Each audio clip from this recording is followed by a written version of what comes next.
Hello, हाय, नमस्कार. स्वागत आहे माझ्या नवीन एका व्हिडिओमध्ये. सध्या आपला आजचा पॉईंट आहे इराण आणि अमेरिकेमध्ये दुबई का ओढली गेलेली आहेत. त्याचे अनेक कारणं आपण आज या व्हिडिओमध्ये बघू. मी अनेक व्हिडिओमध्ये बघून थोडंसं माहिती घेतली आणि त्याप्रमाणे तुम्हाला सांगणार आहे. दुबई म्हणजे इराणच्या जवळ असलेला देश आणि दुबईसारखेच इराणच्या आसपास अनेक वेगवेगळे देश आहेत, जसे की अबुधाबी, दुबई यांसारखे बरेचसे देश जे आखाती देश आहेत ते जे देश तेल विकतात, या प्रकारचे देश इराणजवळच आहे. आणि म्हणजेच असं म्हणायला काही अडचण नाही की हे सर्व भाऊ आहेत आणि या भावांमध्ये सध्या भांडणं चाललेले आहेत. ते भांडणं म्हणजे तिसऱ्या एका व्यक्तीमुळे. हे सर्व भाऊ आहेत आणि ते तिघं सर्व भाऊ एकच गोष्ट पिकवतात आणि विकतात. पण एक असा भाऊ आहे की जो व्यापारी आहे, त्याच्या तो ताब्यात जात नाही, त्याची वस्तू तो त्या व्यापाऱ्याला विकत नाही. तो व्यापारी म्हणजेच अमेरिका. आणि हे बाकीचे भाऊ सर्व त्यांच्या वस्तू त्या व्यापाऱ्याला विकतात, म्हणजे अमेरिकेला. त्यांच्या वस्तू म्हणजेच तेल हे अमेरिकेला देतात.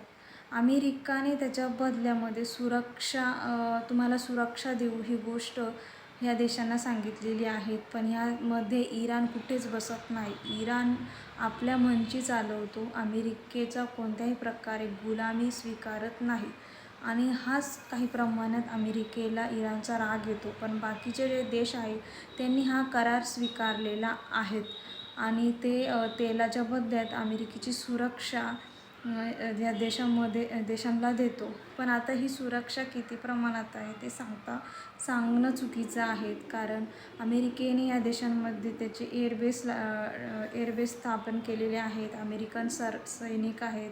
जसे की भारतामध्ये सुरुवातीला वसाहतींद्वारे ब्रिटिशांनी सुरुवात केली आणि नंतर सुरक्षिततेच्या माध्यमातून भारतावरती राज्य करायला सुरुवात केली. अशाच प्रकारचं यातही काही प्रमाण आहे.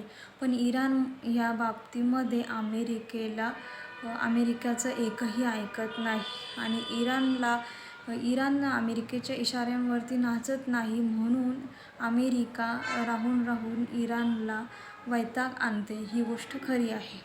आणि इस्रायल हे अमेरिकेचं पिल्लू आहे आणि अमेरिका ह्या इस्रायलला नेहमी गोंजारते. त्याचं कारण म्हणजे तेल विकणारे हे अनेक आखाती देश आहेत. इराण, दुबई, इराक, अबुधाबी यांसारखे अनेक देश आहेत आणि त्या आखाती देशांमध्ये एंट्री करण्याचं साधन म्हणजे इस्रायल ह्या देशातून या सर्व देशांमध्ये एंट्री करता येते.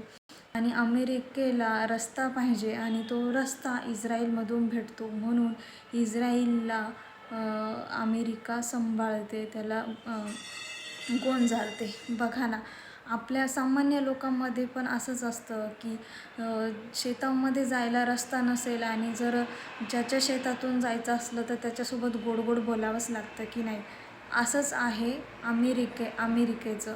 अमेरिकेला या आखाती देशांमध्ये जाण्यासाठी इस्रायलची गरज पडते, म्हणून इस्रायलला गोंजारण्याचं काम हे अमेरिका करते. आणि कुणी इस्रायलसोबत भांडलं तर ही अमेरिका इस्रायलसाठी धावून येते. आणि आता सध्याची परिस्थिती चालू आहे की इस्रायलसाठी अमेरिका इराणसोबत पंगे घेत आहेत.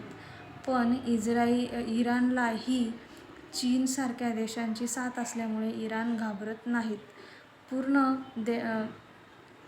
पूर्ण जगामध्ये अमेरिका आणि चीन हे असे दोन आहेत की त्यांना जगावरती राज्य करायचं आहे आणि ते एकमेकांची शक्ती कशी कमी होईल याचा पूर्ण प्रयत्न करतात. म्हणजेच ते एकमेकाच्या शत्रूंना स्वतःचे मित्र मानतात. अशा प्रकारची ही परिस्थिती सध्या जगामध्ये चालू आहेत आणि भांडणं तर ह्या सर्व देशांमध्ये चाललेले आहेत. पण युद्धाचे सायरन आपल्या देशात वाजत आहेत. वेगवेगळ्या न्यूज चॅनलवरती एवढे मोठ्या प्रमाणात सायरनचा आवाज येतो की असं वाटतं की आपल्याच घरावरती बॉम्ब पडला की काय बाबा. इतकं डेंजर फील होतं या सर्व सायरनने. तर हे थोडे प्रमाणात कमी झालेले पाहिजे, कारण आपला देश एक सुरक्षित आणि सध्या आनंदाचं वातावरण आहे. त्याच्यामध्ये सायरन वाजवणं चुकीचं आहे आणि प्रॉपर माहिती न्यूज चॅनलने द्यावी. ओढून ताडून सांगणं हे चुकीचं आहे. व्हिडिओ आवडला असेल तर लाईक करा, शेअर करा, सबस्क्राईब करा. तर भेटूया पुढच्या व्हिडिओमध्ये. तोपर्यंत बाय.